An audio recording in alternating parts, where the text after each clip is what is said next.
Olá pessoal, no vídeo de hoje eu vou falar sobre esclerose múltipla, mais especificamente uma coisinha que aconteceu comigo e que eu queria muito compartilhar com vocês. E se você gosta desse tipo de vídeo, já deixa seu like aqui, compartilha ele com algum amigo que precisa saber sobre esclerose múltipla e se inscreve no canal se você ainda não é inscrito. Bom, gente, recentemente eu tirei umas férias, né, saímos de férias, fui visitar meus pais e aí eu tive uma febre que eu não sabia que estava causando essa febre, né? Como eu não estava na minha cidade, né, que é onde o meu neuro atende, eu não tinha como passar nele, né, ter uma consulta ali com ele. Então, eu fiquei com essa febre por uns 3 dias e como ela não era uma febre muito alta, eu mandei um e-mail pro meu médico, né, pro meu neuro, e ele me falou para aguardar, né, esperar mais um pouco para ver o que seria, que podia ser só uma virose. Bom, acontece aqui, um linfócito, né, inflamou aqui atrás na minha orelha, que ele chamou linfonódulo, e aí eu comecei a me preocupar. Aí foi que eu resolvi ir no médico de lá mesmo, dessa cidade onde eu tava, né, que é a cidade dos meus pais. Esse médico, ele suspeitou de ser, né, uma crise de garganta, porque eu realmente tava com a garganta dolorida, um pouco de dificuldade de engolir, e ele me passou um remédio. E esse remédio, ele piorou a minha situação, porque aí, depois de ter tomado esse remédio, eu tive meio que uma crise alérgica. E a gente não sabia se essa... Tive bem não, gente. Tive uma crise alérgica e a gente não sabia se essa crise alérgica era do remédio ou não, né? Porque como eu tinha mudado de ares, né? Lá é um pouco mais quente do que aqui e o ar é mais seco, poderia ser alguma reação ao clima, né? Ao calor, né? A gente sabe que o calor faz muito mal para quem tem esclerose múltipla e eu já tenho alergia crônica, né? Eu já tenho um tipo de alergia que ela é crônica, que é o dermografismo, mas eu não sabia que esse quadro que eu tava passando era um quadro de dermografismo, porque eu tive um quando eu era bem nova, né? Eu era uma adolescente ainda, então tava com muito tempo que eu tinha tido uma crise desse tipo de alergia. E aí depois que eu fiz o tratamento, nessa época, né,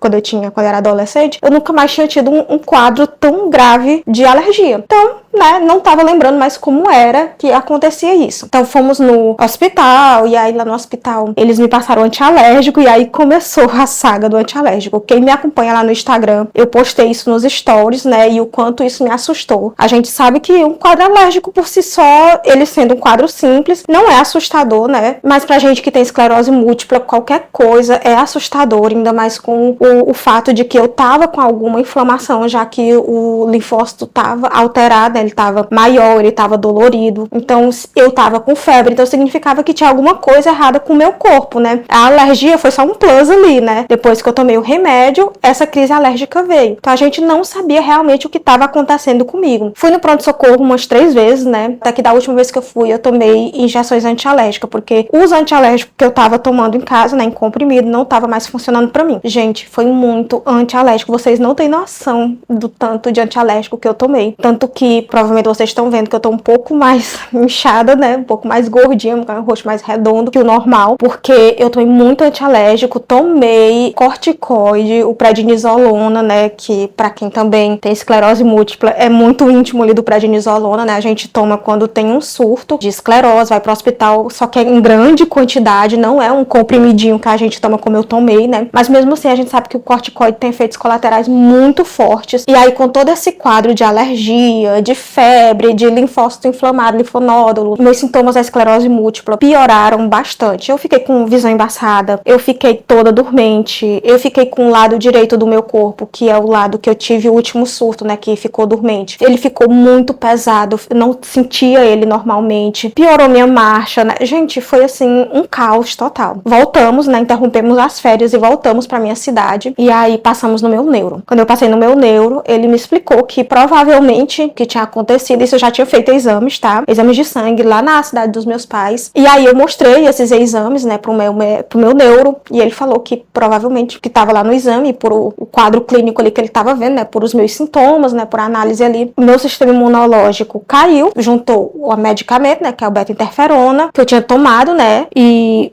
alguma coisa, uma virose, que eu entrei em contato ali, minha imunidade foi ali pro chão, né? E aí eu tive mais uma crise alérgica, porque aí veio outro ponto. Eu não sabia que a minha crise alérgica poderia ter causas imunológicas, entende? Eu não sabia que essa crise alérgica que eu tinha, acho que porque tá com muitos anos que eu tenho diagnóstico e também tava com muitos anos que eu nem lembrava que eu tinha esse tipo de alergia, eu só tinha alergia, assim, a coisas específicas, né? Eu sou uma pessoa muito alérgica. E aí eu tinha alergias a coisas muito muito específicas que eu evitava, né? Que eu evito, porque eu sabia que ia me dar crise alérgica. E aí eu descobri, né, no dermatologista que minha crise alérgica é simplesmente uma crise alérgica ligada com a minha imunidade, né? Ela tem uma relação com a minha imunidade. Então, toda vez que a minha imunidade cai, né, como aconteceu dessa vez, eu posso ter uma reação alérgica muito forte. E foi isso que aconteceu, né? E aí, eu tô explicando aqui pra vocês pra falar sobre as situações que eu passei, que tem relação com tudo isso, né, que tem relação com esclerose múltipla, que me assustaram bastante. A primeira situação foi o fato de, pela primeira vez em 5 anos de diagnóstico, a minha carteirinha e o meu colar de girassol, né, a minha carteirinha da ABEM, pra quem não sabe, né, eu tenho a carteirinha da ABEM, você faz lá no site da ABEM, você faz um cadastrozinho, envia seu laudo médico, envia uma foto 3x4, faz todo um processozinho lá no site da ABEM, tem esse passo a passo, você faz e você recebe a carteirinha em casa, tá, pelos correios, comprovando que você é uma pessoa que tem esclerose múltipla. Essa carteirinha eu uso junto com o colar de girassol, né, pra quando eu preciso ir pra um lugar que eu preciso pegar fila, né, que eu preciso provar de alguma forma que eu sou uma pessoa que tem uma deficiência invisível ali, né, que eu posso estar com algum sintoma, que eu posso não estar enxergando bem, que eu posso estar com dificuldade para ficar muito tempo na fila em pé. E aí, durante esses 5 anos, eu nunca tive problema. Gente, sério, nunca tive problema. Eu vejo muitos relatos de pessoas que têm problemas com relação a pegar fila preferencial, a precisar ali de um suporte a mais e não ter, porque as pessoas, por ver ali ela bem, né, aparentemente bem, não acreditam que ela seja uma pessoa que precisa ali de um tratamento de certa forma mais, né, mais especial. E aí eu nunca tinha tido esse problema, onde eu chegava com minha carteirinha, às vezes antes de eu ter a carteirinha eu usava o laudo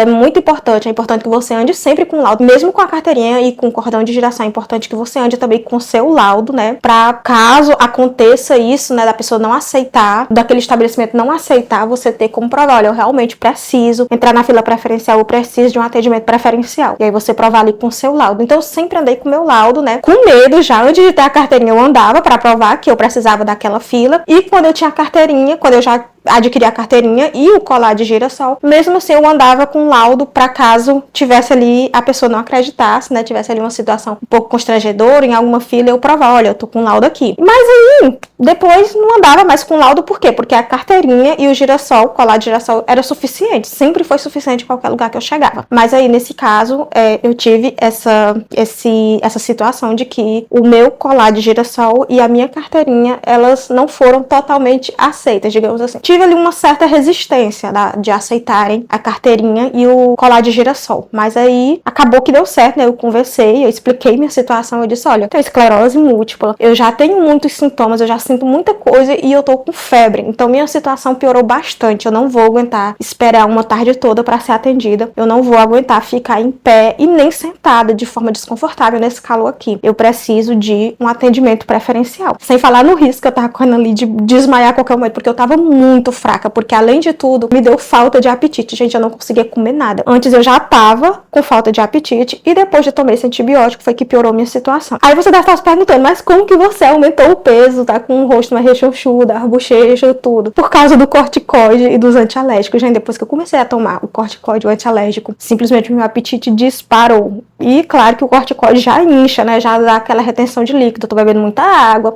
tentando reduzir. Já diminuiu muito. Vocês não têm noção de como eu tava, né? Já diminuiu bastante. Eu tava muito mais inchada do que o que eu tô agora. Mas ainda tô bem inchada e também, provavelmente, aumentei o peso. Isso não é só inchaço, eu também aumentei o peso porque eu comia bastante. Ainda tô nessa fase de muito apetite. Tentando voltar ali a minha rotina, né? De atividade física e de alimentação equilibrada. Mas, aos poucos, até porque, né? Eu fiquei muitos dias de repouso total ali, até por causa dos antialérgicos que também dá muito sono. Então, eu dormia a maior parte do tempo. Não conseguia praticar atividade física nenhuma. E aí tô voltando aos pouquinhos agora. Então vai demorar um pouco pra eu recuperar meu peso, pra reduzir o inchaço aí dos corticoides. E a segunda situação em que eu passei, que também me assustou bastante por causa da esclerose múltipla, foi o fato de ter que ir pra um pronto-socorro e nenhum médico levar em consideração o meu diagnóstico de esclerose múltipla. Quando eu falava que tinha esclerose múltipla, Era a mesma coisa de eu ter dito que não tinha nada. Então eu era tratada sempre como um paciente saudável, entendeu? Um paciente comum ali, saudável, que estava só com crise alérgica. O que não era o caso, né? Eu teria que ser tratada como uma pessoa com uma doença autoimune e não como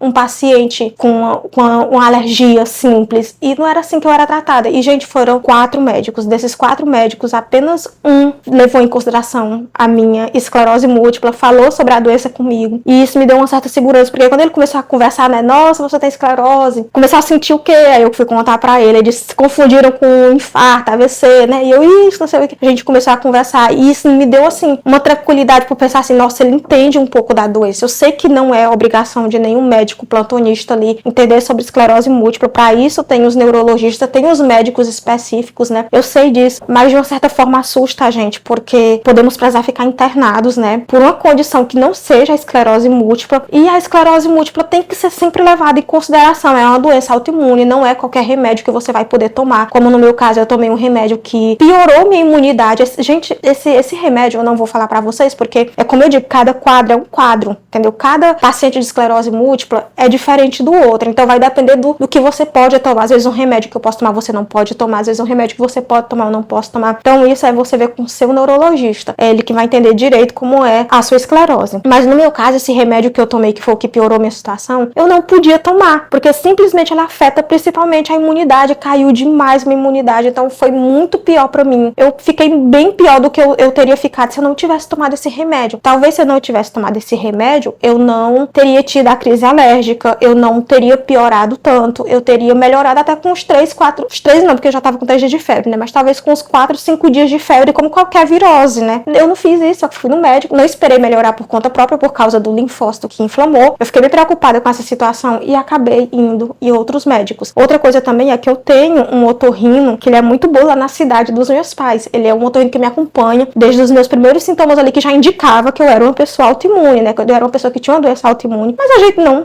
levou isso em consideração, até porque eu não culpo os médicos por essa situação, gente, eu não culpo, e me assusta, mas eu não culpo, porque a esclerose múltipla é uma doença muito rara, então é muito difícil de você encontrar tanto profissional de saúde, como pessoas que entendam da doença, que conheçam a doença, mas quem convive com ela que vai entender, e os neurologistas. O restante vai ter ali um leve conhecimento e nem vai levar em consideração numa consulta normal, né, uma consulta que não tem a relação com a doença, né, até porque se você tiver alguma coisa relacionada com a doença, você vai procurar o seu neurologista de confiança. Então eu não culpo eles por essa situação, eu não digo que eu fui mal atendida, não, eu digo que eu fiquei assustada, porque eu precisava, eu tinha medo de ter que ficar internada, né, de ter que ficar hospitalizada, e eu não sabia como que eles iam reagir, como que iriam me tratar, sem levar em consideração a minha doença autoimune, né. Por isso que eu acho que é tão importante a gente ter um mês de conscientização da doença, ter várias datas aí que a gente fala sobre a esclerose múltipla, e também a gente ter tanto criador de conteúdo falando sobre esclerose múltipla. Eu sei que é uma bolha que é até difícil a gente viralizar e um conteúdo desse furar a bolha ali para que não chegue mais pessoas, mas pelo menos quanto mais a gente falar, mais gente vai conhecer sobre a doença. Mesmo que chegue só em uma pessoa, em 2 pessoas, em 3 pessoas, já é um grande avanço, já é uma grande ajuda, porque quanto mais gente souber sobre a doença, souber como tratar a pessoa ali que tem esclerose múltipla, né, souber como lidar com essa pessoa, mais fácil vai ser pra gente quando a gente precisar chegar num pronto-socorro, quando a gente precisar ser hospitalizada, sem ser por causa da esclerose múltipla. E também vai dar uma certa tranquilidade pra gente saber que o médico entende a sua doença, saber que o médico conhece aquela doença e que você não tá ali sem ninguém preparado pra caso piore o seu quadro, agir ali. E por isso que eu resolvi fazer esse vídeo pra vocês, pra explicar que eu fiquei muito assustada e que eu entendo as pessoas que já passaram por isso, né. Eu já suspeitava que, já entendi antes de passar por isso, mas agora que eu passei, que eu senti na pele, é que eu vejo o quanto é assustador. Então vamos falar sobre a esclerose múltipla. Claro que não é todo mundo que quer falar sobre o seu diagnóstico, tá? Então quem conseguir falar sobre o diagnóstico, quem tiver essa vontade de falar, vamos compartilhar mais e mais com os amigos próximos, tá? Não é obrigado a ligar a câmera e gravar um vídeo e criar um Instagram pra falar sobre esclerose e um canal no YouTube. Não é necessário isso. O importante é você conscientizar as pessoas ao seu redor ali, né? E claro, compartilhar conteúdo sobre esclerose múltipla para que esses conteúdos cheguem a mais pessoas e para que mais pessoas saibam sobre essa doença, porque é muito rara e pouca gente conhece. A gente tá numa bolha e por a gente tá nessa bolha, a gente tem contato com muitas pessoas que têm a doença, então a gente acha que todo mundo vai ter. E não é assim. A gente só tá inserido nessa bolha porque fomos procurar, porque era do nosso interesse. Então é isso, gente. Eu espero que vocês tenham gostado desse vídeo. Me conta aqui nos comentários o que você achou. Me conta se você já passou por alguma situação parecida, se você também já ficou assustado por chegar no hospital e não ter ninguém que entendesse ali da sua doença. Não esquece de deixar seu like, de compartilhar esse vídeo com os amigos e de se inscrever no canal se você ainda não é inscrito. Nos vemos nos próximos vídeos. Tchau!